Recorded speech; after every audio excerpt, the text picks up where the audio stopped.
أعوذ بالله من الشيطان الرجيم. بسم الله الرحمن الرحيم. من عمل صالحا من ذكر أو أنثى وهو مؤمن فلنحيينه حياة طيبة. صدق الله العظيم. اللہ تبارک و تعالیٰ کا احسان کرم ہے کہ اللہ نے ہمیں ایمان جیسی عظیم الشان نعمت عطا فرمائی، یہ اس کا خصوصی کرم انعام ہے۔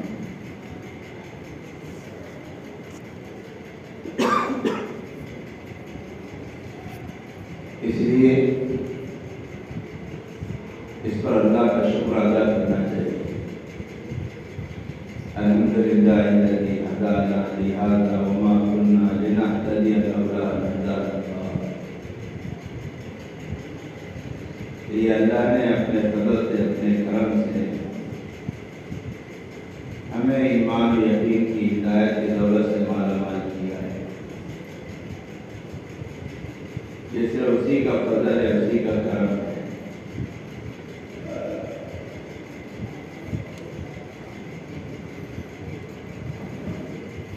اس لیے اس پر اللہ کا جتنا شکر ادا کیا جائے اتنا کم۔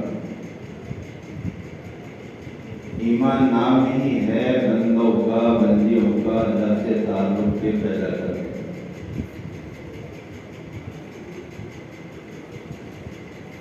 انسان کا اللہ سے تعلق جو پیدا ہوتا ہے وہ ایمان کی وجہ سے پیدا ہوتا ہے۔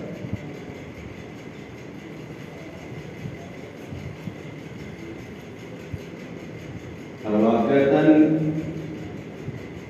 ایمان اتنی بڑی نعمت ہے کہ ہم اس کا اندازہ نہیں لگا سکتے۔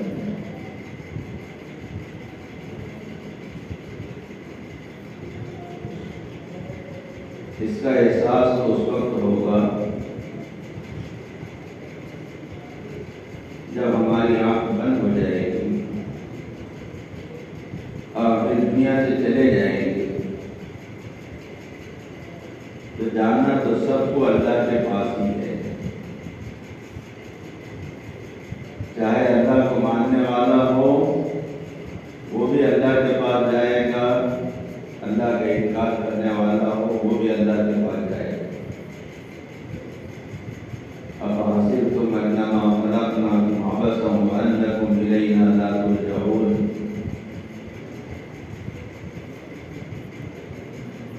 کہ لوگوں کیا تم نے گمان کر رکھا ہے کہ ہم نے تمہیں یوں ہی بیکار پیدا کیا اور تم ہماری طرف لوٹ کر نہیں آؤ گے؟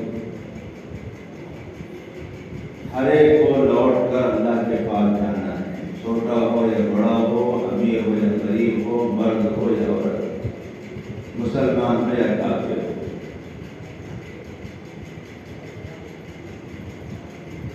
جانا سب کو اللہ کے پاس ہے، اللہ کے سامنے کھڑا ہونا ہے، اللہ سے ملاقات کرنی ہے۔ اس لیے جب اللہ کے پاس جانا ہے، اللہ سے ملاقات ہونی ہے، تو پھر کیوں نہ ہم اپنے آپ کو ان اعمال میں لگائیں جن اعمال سے اللہ راضی ہوتا ہو، اللہ خوش ہوتا ہو اور اللہ سے تعلق اور اس کی محبت بھی اضافہ ہوتا ہو۔ اسی لیے اللہ کہہ رہے ہیں وَمَنْ كَانَ يَرْجُو لِقَاءَ رَبِّهِ فَلْيَعْمَلْ عَمَلًا صَالِحًا وَلَا يُشْرِكْ بِعِبَادَةِ رَبِّهِ أَحَدًا۔ جو اللہ سے ملاقات کی تمنا رکھتا ہو فَلْيَعْمَلْ عَمَلًا صَالِحًا، جو نیک عمل کرے۔ وَمَنْ كَانَ يَرْجُو لِقَاءَ رَبِّهِ فَلْيَعْمَلْ عَمَلًا صَالِحًا،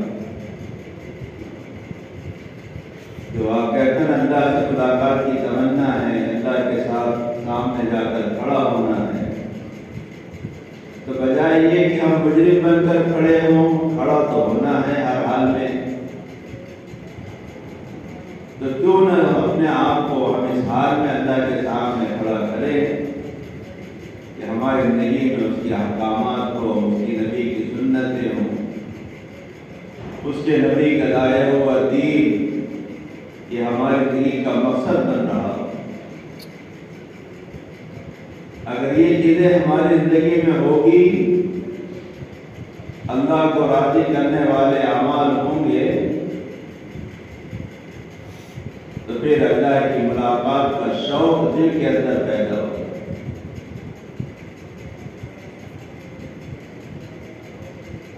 فضائل اعمال میں حضرت شیخ نے کتنے واقعات لکھے.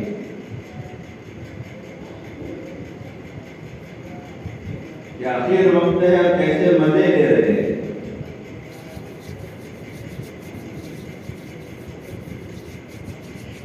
کہ موت کو بھی مبارکباد پیش کر رہے ہیں.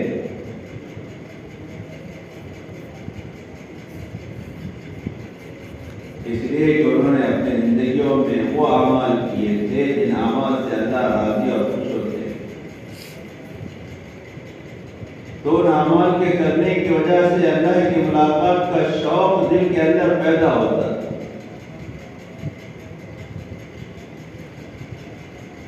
آج موت سے گھبراہٹ ہوتی ہے، موت کے تذکروں سے اکتاہٹ ہوتی ہے، موت کے بیانات سے گھبراہٹ ہوتی ہے.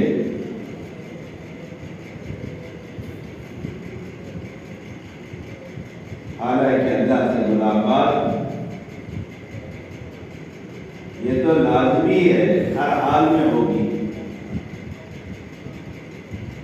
لیکن اس ملاقات اگر ہماری زندگی اعمال صالحہ سے بھرپور رہی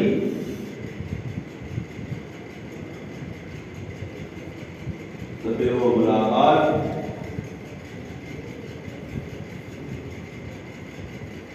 خوشخبری اور اللہ کی طرف سے بشارتیں اور اللہ کی طرف سے نعمتوں کا اعلان ہوگا.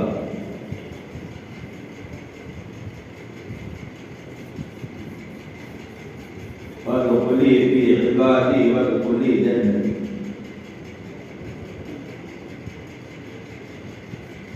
اور اگر زندگی اعمال صالحہ سے خالی رہی اس وقت کا پچھتانا افسوس کرنا ہمارے کام نہیں ہے.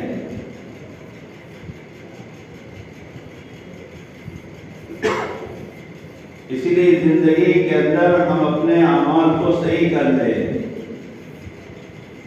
من عمل صالحا من ذکر او انثى وهو مؤمن فلنحيينه حیاتا طیبہ. اللہ فرما رہے ہیں جو بھی تم میں سے چاہے مرد ہو یا عورت ایمان کے ساتھ اپنی زندگی اعمال صالحہ سے مزین کر کے آئیں گے، ہم ان کی زندگی پاک اور صاف اور شفاف ان کو زندگی عطا فرمائیں گے.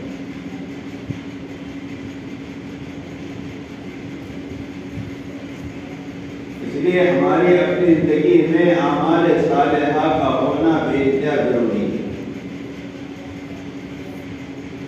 قرآن میں بار بار دو چیزوں کی تاکید کی گئی: ایمان، اعمال صالحہ.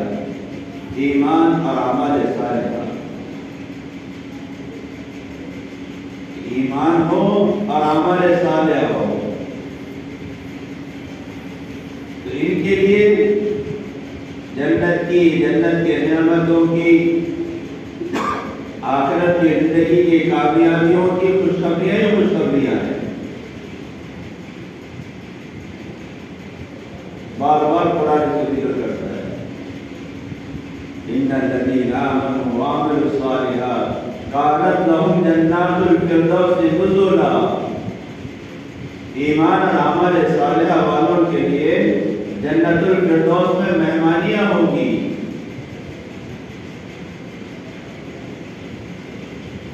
یہ دو قیمتی سرمایے ہیں، ایک ایمان اور دوسرا اعمال صالحہ.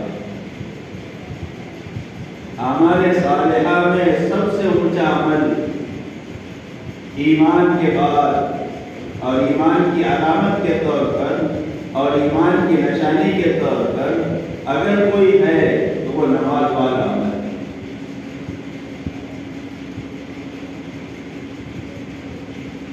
سب سے اعلیٰ سب سے اونچا عمل نماز والا عمل ہے۔ اس لیے حدیث کے مفہوم میں یہ بات ملتی ہے کہ اللہ نے سب سے پہلے نماز کو فرض کیا اور قیامت میں اللہ سب سے پہلے نماز ہی کا حساب لے گا۔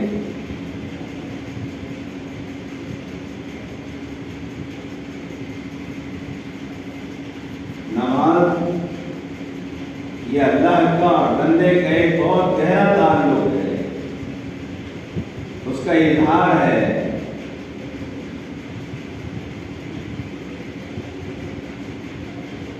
اس لیے حالت نماز میں دنیا کی کسی چیز کا تصور اور اس کا خیال اور اس کا زبان پر لانے کی اجازت ہی نہیں۔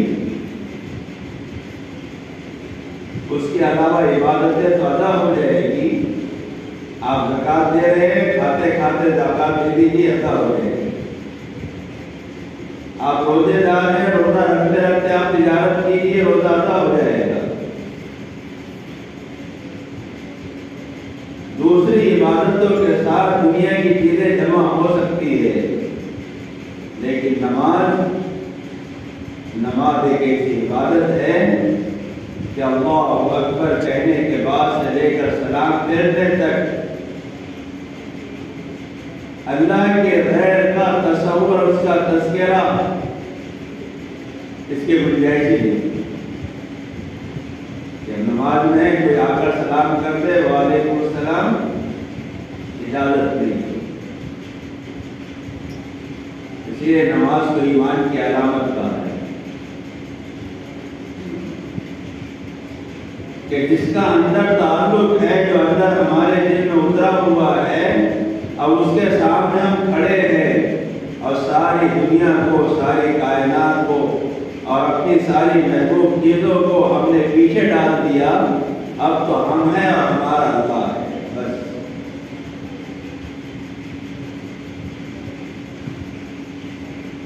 جس طرح نماز ایمان کی علامت ہے، اسی طرح نماز اللہ سے تعلق کا ایک بہت بڑا مظہر ہے۔ کہ اب یہ گم ہے اللہ کے ذکر میں، اللہ کی یاد میں، اللہ کے خیال میں۔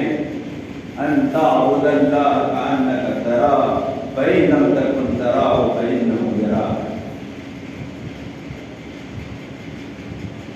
عبادت اس طرح کرو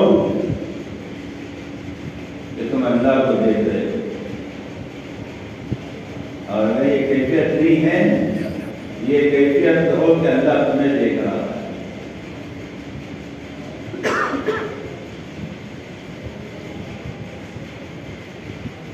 اسی لیے اللہ کے نبی جناب رسول اللہ صلی اللہ علیہ وسلم نے فرمایا، میری آنکھوں کی ٹھنڈک نماز میں ہے۔ اسی لیے اللہ والوں کو نماز میں کھڑے رہنے میں، لمبا لمبا قیام کرنے میں ان کو لطف اور مزہ آتا ہے۔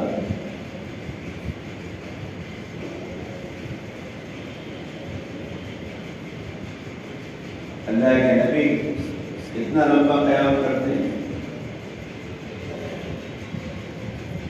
کہ پیروں پر ورم آ جاتا ہے، سوج جاتی ہے۔ عمل صالحہ میں سب سے اونچا، سب سے بڑا عمل نماز ہے۔ اس لیے ہماری زندگیوں میں نماز کا اہتمام ہونا چاہیے۔ ہم نمازوں کا اہتمام کریں، بہت ضروری ہے۔ حدیث کے مفہوم میں بات ملتی ہے، تو اپنے گھروں کا قبرستان مت بناؤ، مقبرہ مت بناؤ۔ قبرستان میں نماز نہیں ہوتی، قبرستان میں رکوع سجود نہیں ہوتے۔ ہمارے گھر ایسے نہیں ہونا چاہیے کہ ہمارے گھر میں نماز ہوتی ہی نہ ہو۔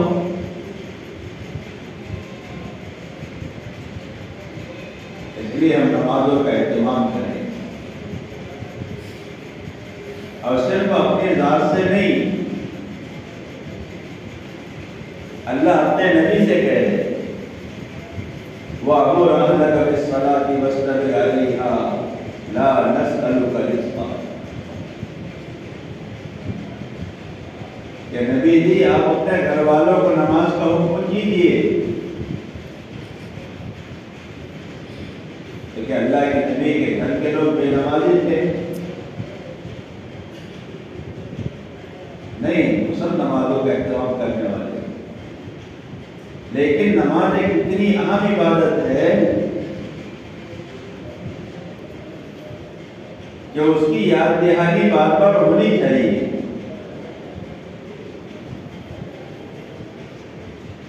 اس کی یاد دہانی بار بار ہونی چاہیے۔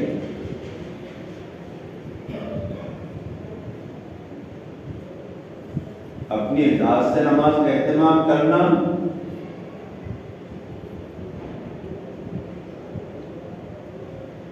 اور دوسروں کو اس کی ترغیب دینا۔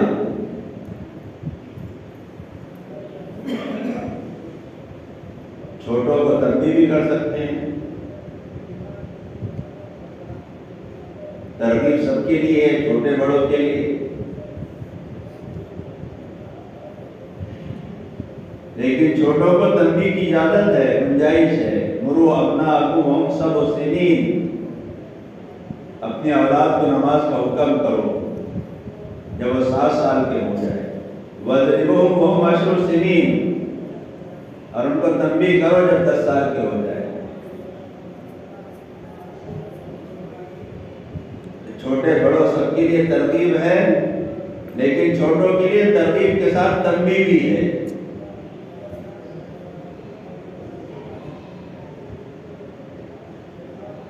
نماز کا اہتمام ہو ہماری اپنی زندگی، قرآن پاک کی تلاوت کا اہتمام ہو روزانہ بلا ناغہ،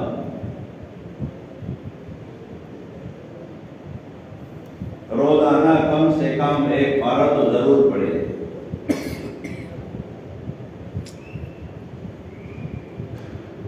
آج کل ایک عجیب رواج ہو گیا، پتہ نہیں اس علاقے میں ہے یا نہیں، ہمارے اپنے علاقے میں وہ چیز بہت چل رہی ہے۔ منصورہ ہے اور 26 صورتیں ہیں،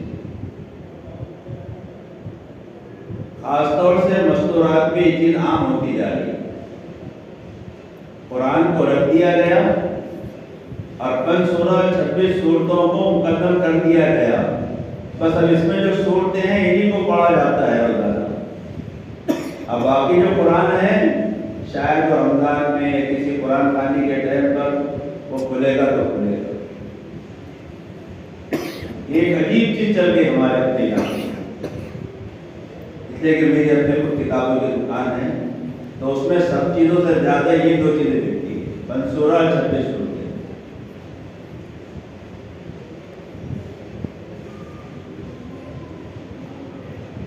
حالانکہ قرآن اس کو شروع کرنا سورہ فاتحہ سے اور سورہ ناس پر ختم کرنا، اور پھر دوبارہ اس کو سورہ فاتحہ سے شروع کر کے سورہ ناس پر ختم کرنا، یہ ایک مستقل عبادت ہے۔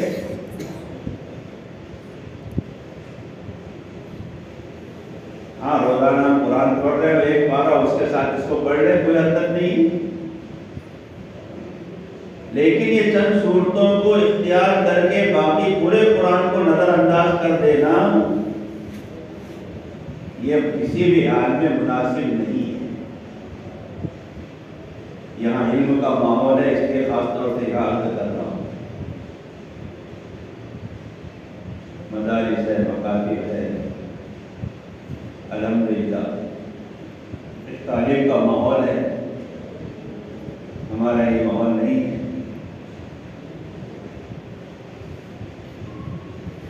روزانہ قرآن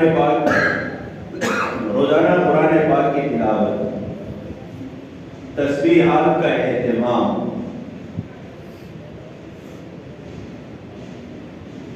مسنون دعاؤں کا اہتمام، تعلیماً تھوڑی بلند آواز سے بھی ہم اپنے گھر میں مسنون دعائیں پڑھیں تاکہ بچوں کو یاد آ جائے۔ کبھی کبھار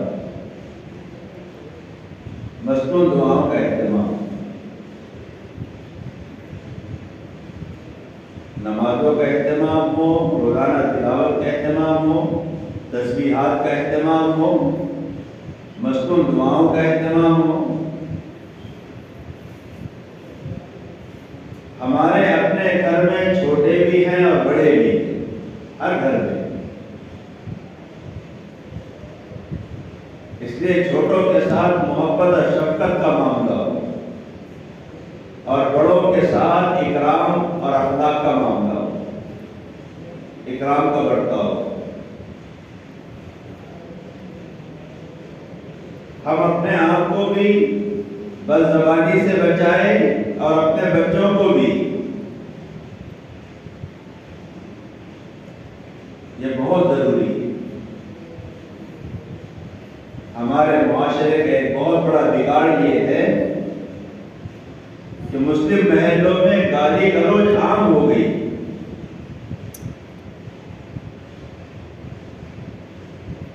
عام ہو گئی۔ اس لیے اپنی زبانوں کی حفاظت، ایک حدیث کا مفہوم ہے قیامت کے جہنم میں سب سے زیادہ جانے والوں جو تعداد ہوگی وہ زبانوں کی وجہ سے،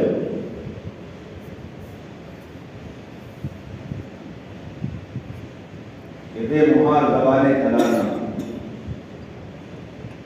اس لیے ہم اپنے زبانوں کی حفاظت کریں،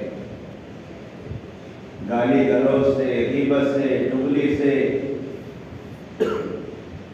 اس کی برائی سے۔ اس کی آسان ترتیب یہ ہے کہ ہم اپنی زبانوں کو ذکر، تلاوت، دعاؤں میں لگائیں۔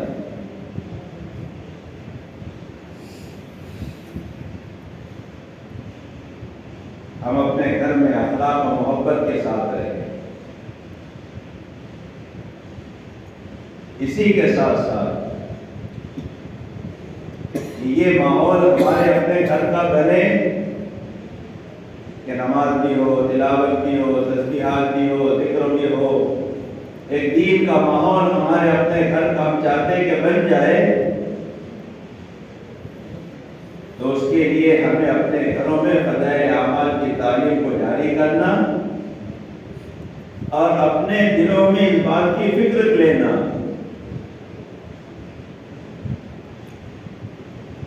کہ میرے دل میں یہ ہے کہ میں اپنے گھر کے ماحول کو دیندار بناؤں۔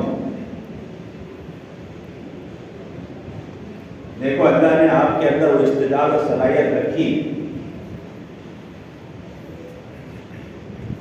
جس چیز کو آپ ٹھان لیتی ہو، طے کر لیتی ہو کہ یہ کرنا ہے،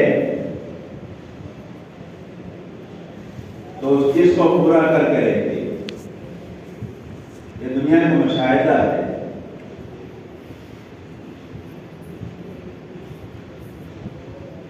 اس لیے اگر ہم نے یہ طے کر لیا کہ ہمیں اپنے گھر کے ماحول کو دیندار بنانا ہے، اور آپ لوگوں نے اس کو طے کر دیا کہ ہمیں اپنے گھروں کے ماحول کو دیندار بنانا ہے، تو دنیا کی کوئی طاقت آپ کے گھر کو بے دین نہیں بنا سکتی۔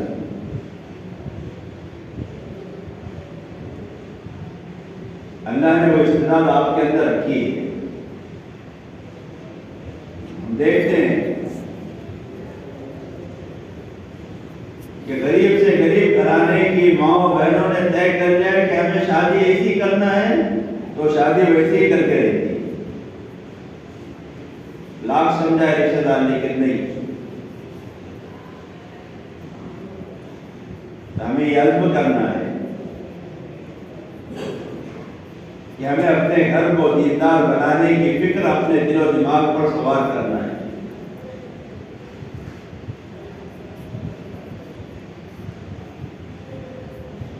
کہ اللہ ہمیں ذریعہ بنا دے۔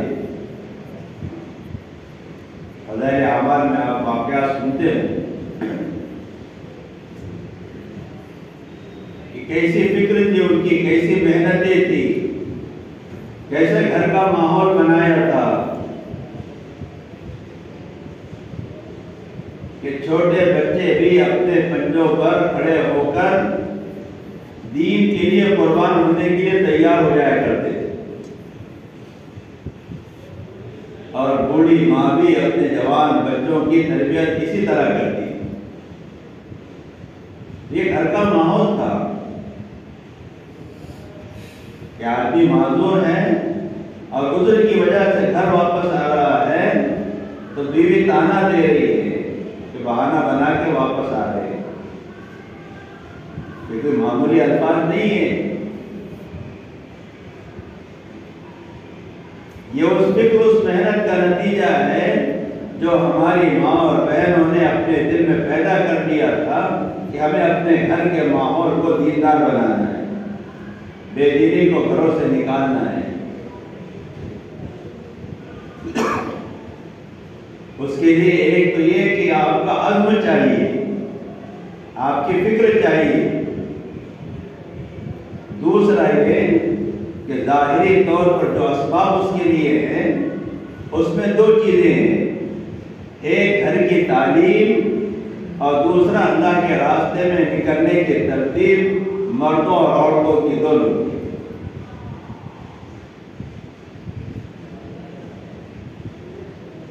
ایک تو ہمارے اپنے اندر کا جذبہ اور فکر کہ مجھے بھی دیندار بننا ہے اور اپنے گھرانے کو اپنے ماحول کو دیندار بنانا ہے، ایک فکر یہ، اور اس کے لیے بطور سبب کے ایک تو فضائل اعمال کی تعلیم اپنے گھر میں بلا ناغہ جاری کرنا اور دوسرا اللہ کے راستے میں نکلنے کی ترتیب بنانا۔ تو اگر یہ چیزیں قابو میں آ گئی تو ہم دیکھیں گے کہ ہمارے گھر کا ماحول دین کے مطابق ہوگا، سنت و شریعت کے مطابق ہوگا۔ پھر دیکھیں گے ہم ہمارے گھروں میں نمازیں زندہ ہوگی، سنتیں زندہ ہوگی، تلاوت کی آوازیں آئے گی، ذکر کی آوازیں آئے گی، اور اللہ کی طرف سے رحمتوں اور خیر و برکتوں کے دہانے کھلے۔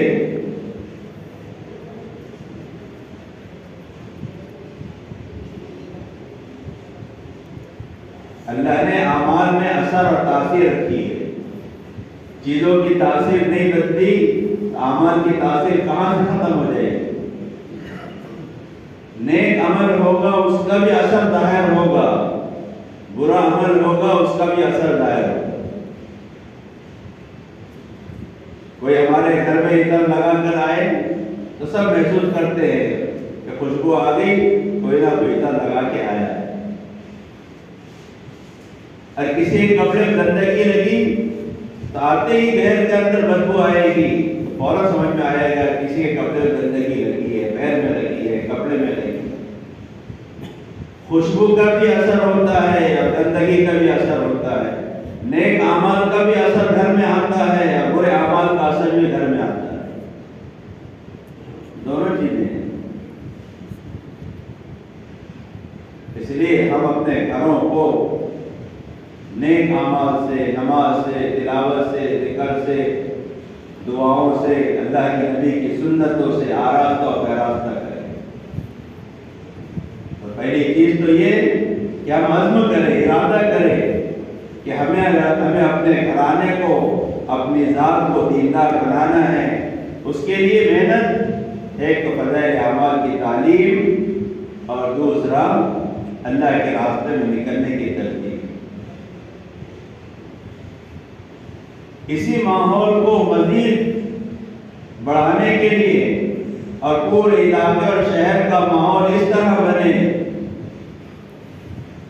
اسی کی محنت کے لیے ایک بڑا اجتماع 15، 16، 17 دسمبر کو ہمارے اپنے اسی شہر میں ہو رہا ہے، جس میں الحمدللہ اکابرین تشریف لا رہے ہیں۔ اس محنت میں بھی ہمارا حصہ لگ جائے، اس کے لیے ہم دعائیں کریں، نمازیں پڑھیں، اپنے گھروں میں تشکیل کا ماحول بنائیں، اپنے گھروں سے، ہمارے گھروں سے، ہر گھر سے ایک ایک فرد کم سے کم 4 ماہ کے لیے ضرور اللہ کے راستے میں جائے. یہ ہماری فکر ہو. الحمدللہ دعائیں ہوتی ہے، صدقہ خیرات بھی کرتے ہیں، روزے بھی رکھتے ہیں، لیکن اسی فکر کے ساتھ کہ جب ہم یہ چاہ رہے ہیں کہ اجتماع کامیاب ہو، اس کے لیے ہم نمازیں بھی پڑھ رہے ہیں، صدقہ بھی کر رہے ہیں، روزے بھی رکھ رہے ہیں، تو ایک محنت کو اس میں اور بڑھا دیں کہ ہمارے گھر سے ہم کسی نہ کسی کو تیار کریں، چاہے بیٹا ہو، بھائی ہو، شوہر ہو، ابا ہو، ان کو تیار کریں 4 ماہ کے لیے کہ اللہ کے راستے میں جائیں گے، اللہ سے مانگیں گے، ان کی بھی زندگیاں بدلے گی، ہماری زندگیاں بدلے گی، اور اعمال سے خیر ہمارے بھی گھروں میں آئے گا، زندگیوں میں نورانیت آئے گی، روحانیت آئے گی. یہ بڑے بڑے فائدے ہوں گے. اس کے لیے ہم کوشش کریں.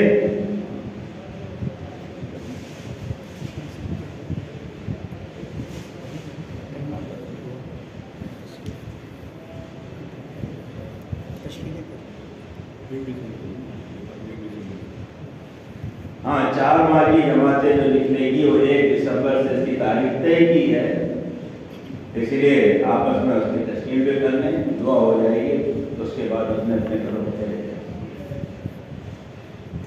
الحمدللہ رب العالمین والصلاۃ والسلام علی سیدنا ربنا ظلمنا انفسنا وان لم تغفر لنا لنكونن من الخاسرين. ربنا آتنا في الدنيا حسنة وفي الآخرة حسنة وقنا عذاب النار. ربنا افرغ علينا صبرا وتوفنا مسلمين. اللهم اغفر لنا ولجميع المؤمنين والمؤمنات والمسلمين والمسلمات الاحياء منهم والاموات. اللهم انا نسألك من خير ما سألك من عبدك ونبيك سيدنا محمد صلى الله عليه وسلم، ونعوذ بك من شر ما استعاذك من عبدك ونبيك سيدنا محمد صلى الله عليه وسلم. انت المستعان وعليك البلاغ ولا حول ولا قوة الا بالله العلي العظيم. سبحان ربك رب العزة عما يصفون وسلام على المرسلين